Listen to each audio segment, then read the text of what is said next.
নরসিংদীর রায়পুরার শ্রীনিধি রেল স্টেশনের আউটারে ঢাকাগামী একটি মালবাহী ট্রেনের বগি লাইনচ্যুত হয়েছে। সোমবার ২০ মে দুপুর 12:30টার দিকে মহিষমারা এলাকায় এই ঘটনা ঘটে। রেলওয়ে সূত্রে জানা যায়, সকালে চট্টগ্রাম থেকে একটি মালবাহী ট্রেন ঢাকা যাচ্ছিল।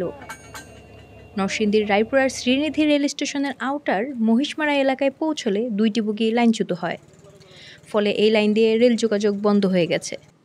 স্টেশন মাস্টার রেজওয়ান জানিয়েছেন, 12:30টার দিকে মালবাহী ট্রেনটি লাইনচ্যুত হয়েছে।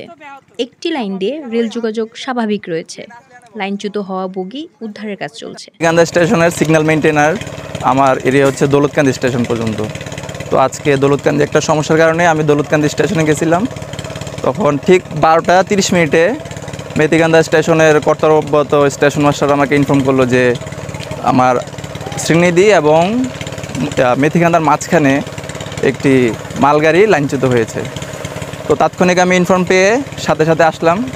আসার পর দেখলাম যে মাত্র দুটি চাকা মানে লাইনচ্যুত হয়েছে। আর এটা হচ্ছে আপনার চিটং টু ঢাকার দিকে আপ লাইনে। এখন আমাদের ডাউন লাইন চালু আছে, ওটা দিয়ে ট্রেন চলাচল করবে, কোনো সমস্যা হবে না ট্রেনের। আর আখাউড়া থেকে আমাদের রিলিফ ট্রেন আসতেছে, অলরেডি সেটা ভৈরব ঢুকবে। উদ্ধার কাজ মনে করেন তিতাস এবং 11 সিন্ধু দুটি ট্রেন যাওয়ার পরেই আশা করি উদ্ধার কাজ শুরু হবে।